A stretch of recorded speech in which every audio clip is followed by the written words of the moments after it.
JP আন্দোলন পার্থ সংসদে দাঁড়িয়ে বিভিন্ন জায়গায় অনেক বড় বড় কথা বলে, যদিও ওনার বাবার নামে মানুষ এখনো চিনি চোরের পোলা বলে ওনাকে। এতে জ্বালানি সংকট হয়েছে, এর জন্য পার্থ দায়ী। কারণ আমাদের যে বিদ্যুৎ সংকটটা আওয়ামী লীগ করেছে, এর মধ্যে সুবিধা ভুগিয়ে পার্থ। তার বাপ ছিল চিনি চোর, আর সে হচ্ছে এখনো বিদ্যুতের আমাদের লোপাটকারীর একজন। এই যে 234 বিলিয়ন টাকা চুরি করেছে, আর বেশিরভাগে কিন্তু হচ্ছে আপনার বিদ্যুৎ সেক্টর, তারপরে হচ্ছে ব্যাংক সেক্টর। এই লোপাটকারীদের একজন হচ্ছে আন্তরিক পার্থ। অথচ দেখবেন কত মিষ্টি মিষ্টি কথা বলে। আলোচনায় ঢুকতে চাই জয়নুল আবেদিন শিশিরের কাছে। যেহেতু জয়নুল আবেদিন শিশির ডিপ স্টেটের কথা যেহেতু আসছে, আসিফ মাহমুদ ডিপ স্টেটের কথা বলেছেন, তাদেরকে পরামর্শ দেওয়া হয়েছিল 2029 সাল পর্যন্ত থাকবার জন্য। আবার সেই ডিপ স্টেটেই জড়িত বলা হচ্ছে নাহিদ ইসলাম, তিনি বলেছেন আহ্বায়ক এনসিপির আহ্বায়ক, যে শরীফ ওসমান হাদির হত্যার সাথে জড়িত। তাহলে তো ডিপ স্টেট যারা আসিফ মাহমুদকে প্রস্তাবটা দিয়েছিল, আবার যদি নাহিদ ইসলামের বক্তব্য যদি ডিপ স্টেটের সাথে জড়িত থাকে, তাহলে ডিপ স্টেটের লোকদের সাথে তো এনসিপির পরিচয় আছে, তারা এগুলো খোলাসা করছে না কেন, বা শরীফ ওসমান হাদির হত্যাকারীদের নাম বলছে না কেন? দেখেন, আমরা বরাবরে বলেছি যে 2026 সালে যে নির্বাচনটা হয়েছে, নির্বাচনের আগেও আপনারা অনেক শুতে আমি বলেছি এই নির্বাচনটা একটা পাতানো নির্বাচন হতে যাচ্ছে। এবং 2008 সালে যে কুশীলবেরা 111 মার্কে একটা ইলেকশন দিয়ে শেখ হাসিনাকে ডিপ স্টেট ক্ষমতায় বসিয়েছে, ঠিক একই স্টাইলে তারেক রহমানকে তারা ক্ষমতা বসাতে যাচ্ছে, এবং তাই বাস্তবতা রূপ নিয়েছে, এবং ডিপ স্টেট তাই করেছে, এবং আমাদের ধারণা তাই হয়েছে। এবং এর সত্যতাই প্রমাণ করেছে রেজওয়ানা এবং খলিলুর রহমান। আগে থেকে জানতেন আপনারা? এখন আমরা তো দেখছিলাম তারা কিভাবে পক্ষপাতিত্ব করছে। তারপরে নির্বাচন, আপনার নির্বাচন, তারা ভোট গণনা এবং ঘোষণা, ইলেকশন কমিশন কোনোভাবেই আপনার মাঠের রেজাল্টের সাথে ইলেকশন কমিশনের ঘোষিত রেজাল্টের মিল নাই।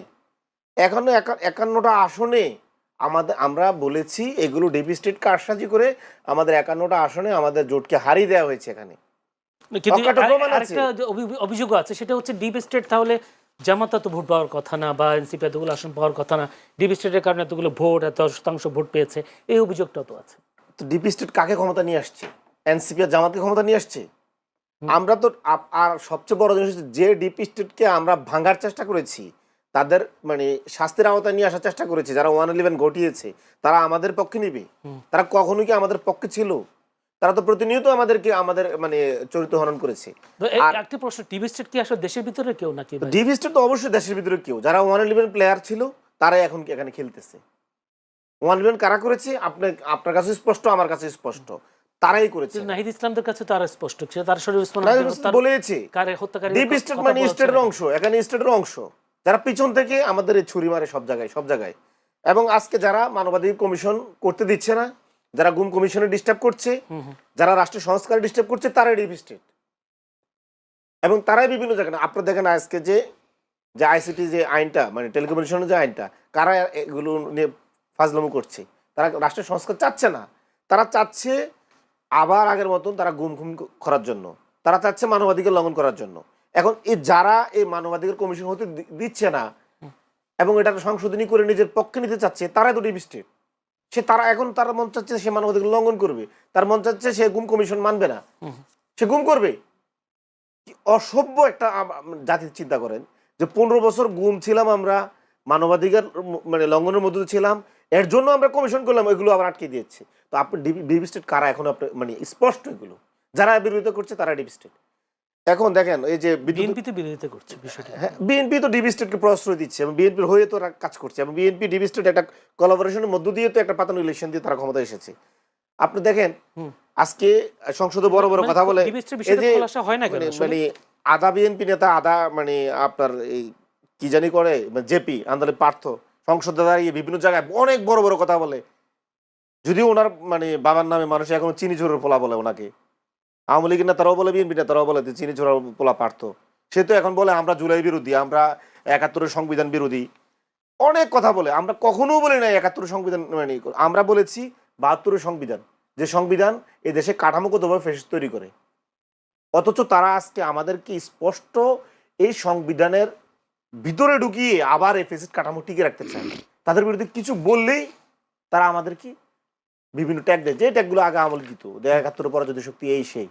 তাহলে জুলাই কি আমরা পিছনে যাওয়ার জন্য কি জুলাই করেছি, নাকি আমরা সামনে যাওয়ার জন্য জুলাই করেছি? সংস্কারের জন্য তো জুলাই করেছি।